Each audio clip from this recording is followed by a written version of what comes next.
Xin chào cả nhà đến với kênh Ngọc Đông TV. Hôm nay mình làm cái clip này là cái máy quạt này nè, máy quạt của nhà mình nha, đang treo ở trên tường này. Giờ mình mở coi xem cái tình trạng nó kêu làm sao nha.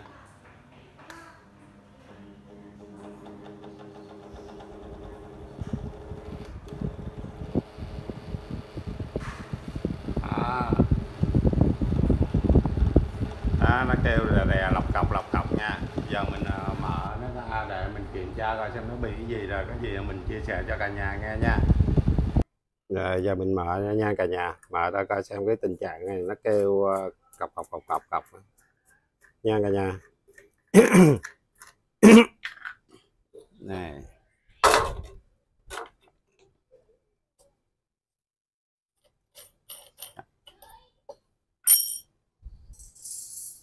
đó, giờ mình phải xem cái này trước.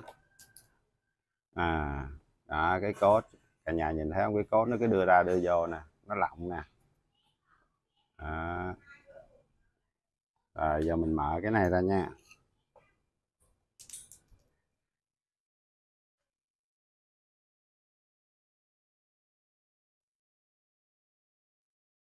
Cái này cũng dễ làm lắm cả nhà. Ở nhà mình làm cũng được, đàn ông làm cũng được nữa.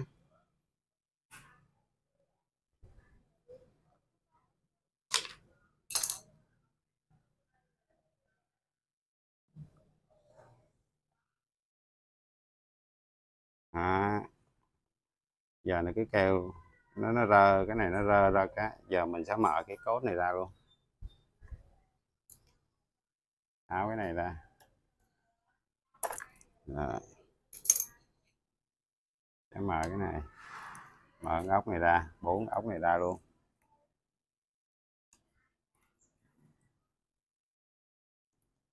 Cái trước tiên là mình cũng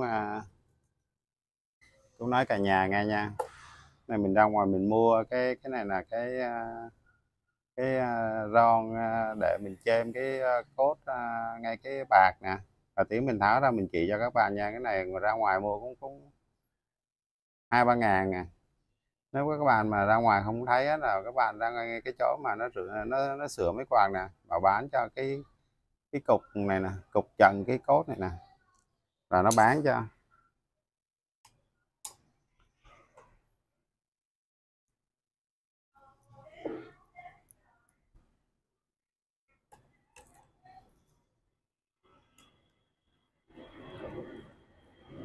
Này quạt nhà mình nha.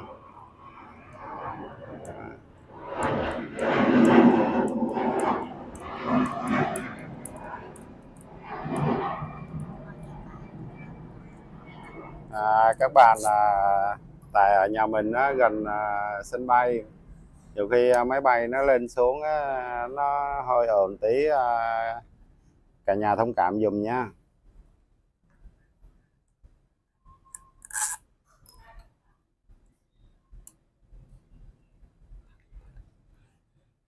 Đây giờ mình tháo ra nè. Đó, tháo ra.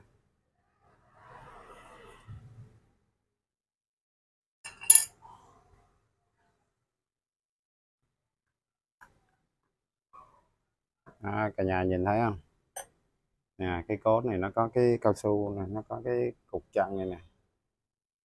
Đó, nhiều khi chày lâu ngày á, nó cũng mòn rồi nó có lỏng ra lỏng vô. Bây giờ mình chêm thêm cái này nữa đi.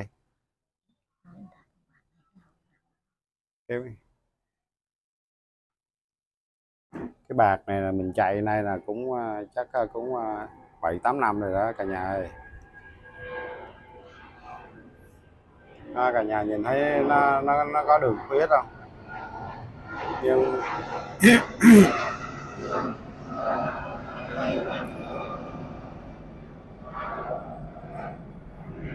có cái đường khuyết này là không đến lỗi nha cả nhà. Nó chỉ nó hơi đen thôi, nhưng mà nó không có bị xước.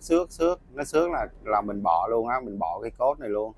Nhưng mà nó chỉ có đường bị giống như nó nóng quá, nó đen thôi.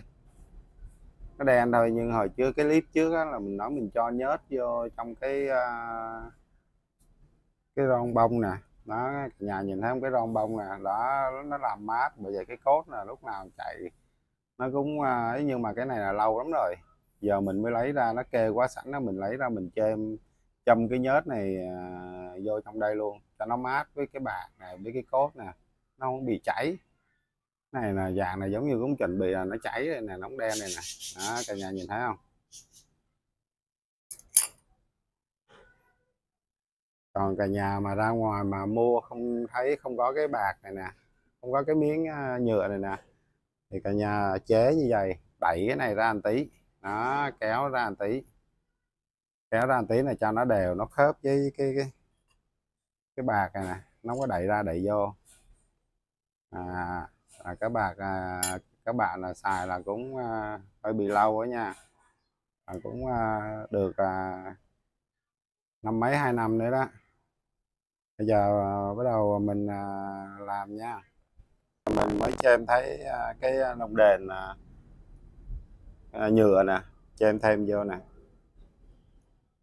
cho cho nó không bị sụp xịt á, cho em thêm vô, rồi giờ mình nhét vô nè, rồi mình sẽ nhét cái này vô luôn.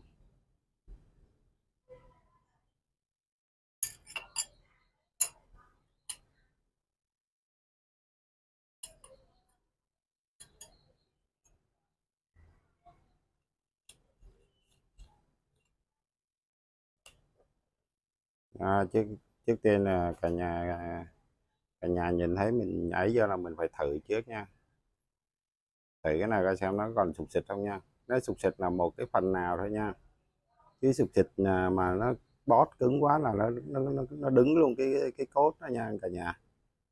Đó, cho nó có một cái độ hở cái chừng gem mấy thôi, gem mấy 2 gem thôi là được rồi. Đó, giờ mình gắn cho nha cả nhà. Cái này rất là đơn giản đó cả nhà ơi.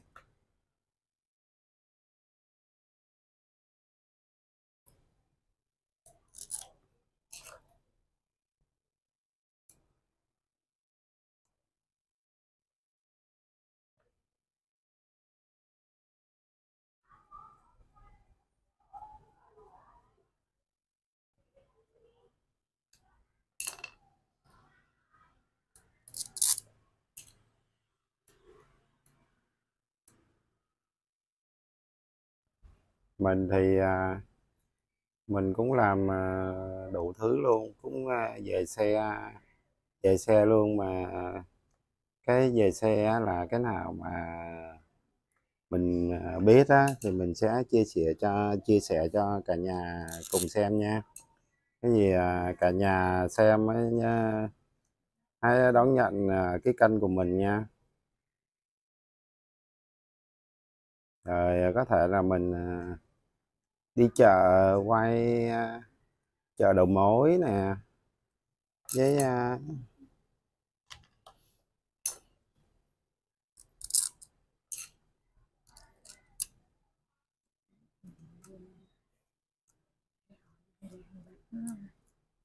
rồi sắp tới đây là mình đi quay cái lễ hội dân gian bánh ba miền đó cả nhà. Cả nhà nhớ đón xem, ủng hộ mình nha.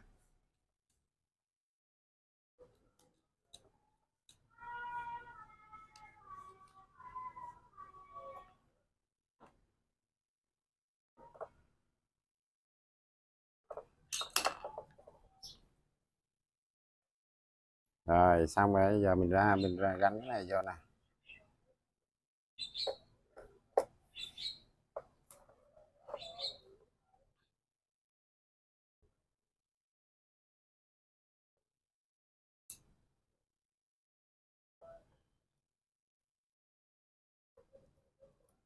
Gắn vô nha cả nhà.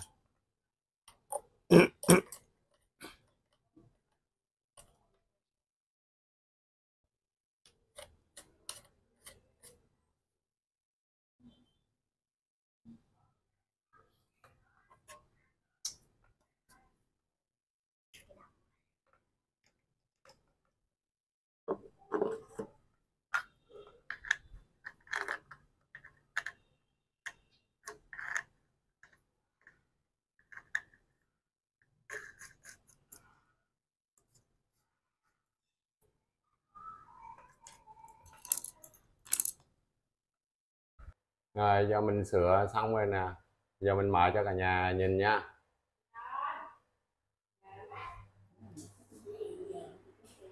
À, em luôn ha cả nhà. Dạ thấy kêu em luôn rồi nha cả nhà. À, rồi cả nhà thấy hết nghe rè rè rồi nha, hết nghe đó. Nhà khó chịu quá. À, rồi video ở đây kết thúc. Cả nhà thương cho mình một like, một đăng ký kênh và ủng hộ kênh mình nha.